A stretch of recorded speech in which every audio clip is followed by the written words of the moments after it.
it's me, Natasha, with Mom Fit, and we just got back from the park practicing some family fitness, and I thought it was a perfect time to talk about our Tuesday top 5. So this week's top 5, our topic is park games.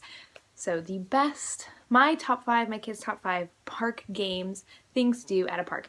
Now, when I say park, I'm talking about a park with equipment, slides, swings, monkey bars, that kind of stuff. I also think this is a great top 5 topic because sometimes we go to the park and we don't know what to do with our kids. We're just like, okay, play. And then they're like, I'm bored. And how are you bored when you're with all this equipment? You have all this stuff to do. But they want us to interact with them, which one reason I am working on my fitness is so I can interact with my kids more and actually participate in their park adventures. So these are the top games that we play. Game number 1 is Monster Tag. Monster Tag is a game that we created with our kids. We've been playing it for a couple years now, and it's definitely a favorite. They love it. How you play is one person as a monster. If you have a lot of people playing, you can play with 2 monsters. The monster has to go and tag everybody. There's no off limits or anything like that. The monster can get on equipment. So then if you tag the person, they have to go to jail. They have to go to the jail and stay there until someone comes to get them. But while they're there, before they are allowed to be freed, I have them do different types of activities.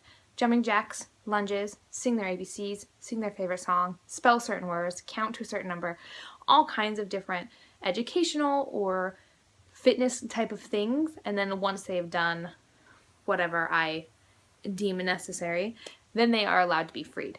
So then it gives a lot of different learning and family and fitness kind of aspects to this game, and they love it. They've never complained. They loved, like, what do I have to do? What do I have to do? And I do it with them. So if they're doing 10 jumping jacks, I'm doing 10 jumping jacks. So it's not something that they're like called out to do on their own. It's something we collaborate, we do together. Game number 2 is hide and go seek. This one is always fun. Definitely have to set out boundaries, like you can't go past this tree, you can't go past the bathrooms kind of thing, because we want to make sure we're safe and we're playing with a bigger group, so a lot more people are involved. Then we can keep an eye on our kids a little bit easier. So hide and seek is not one of our go-tos, but it is a lot of fun. Like if you're having a family picnic and the park is just your family, it's a great one to play. Number 3 is going to be catch. Catch is something that you usually do at a field, in a field, and it's something that the whole family can play. You know, you pass the ball in a circle, you pass it across the circle. Sometimes you can add different things like pass to a person wearing blue or pass to the oldest. You know, you can always add these kinds of learning aspects into it, or you can do things like singing songs or hot potato. That's always a fun one that you can do. So there's a lot of different variations in catch. You can also, you know, with a football, see how far down you can run and I'll throw you the ball, let's see if you can catch it kind of thing. How high can you throw the ball and catch it? Can you throw the ball and spin? So there's a lot of different ways to play catch, different ways to spin on it. So you're not just sitting there throwing a ball back and forth. You can make it fun. Make it your own.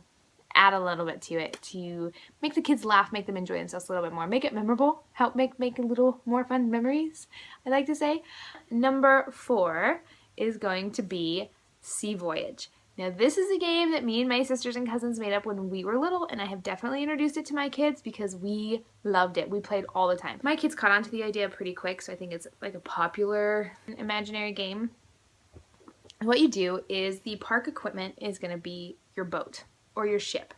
It's not a game per se, there's not rules. It's kind of just playing pretend. So you have your captain, you have the bottom of the ship, the top of the ship, you can each have your rooms.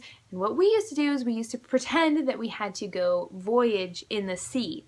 So we had to like go find certain things or go look at the fish or whatever.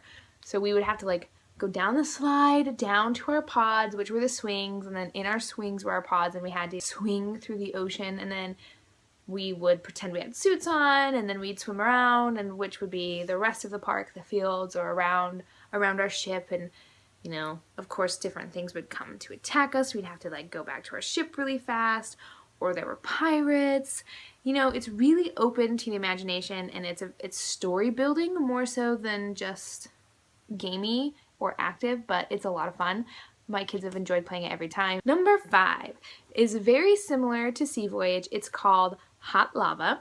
What you do with Hot Lava is you have one lava monster It's kind of similar to other tag games, but the rule is lava monster can't go on equipment, and the players can't come off of the playground equipment. They have to stay on the playground equipment or they're burnt by the lava.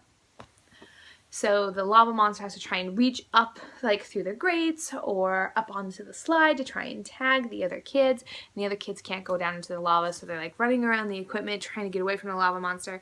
This game, depending on how many people you have, might be better with more than one lava monster. So adults are probably the best lava monsters in this game, unless you have like they can go up the slides but they can't stand on the grates, or they can't touch anything metal, so they can go up plastic slides to try and tag the players and switch.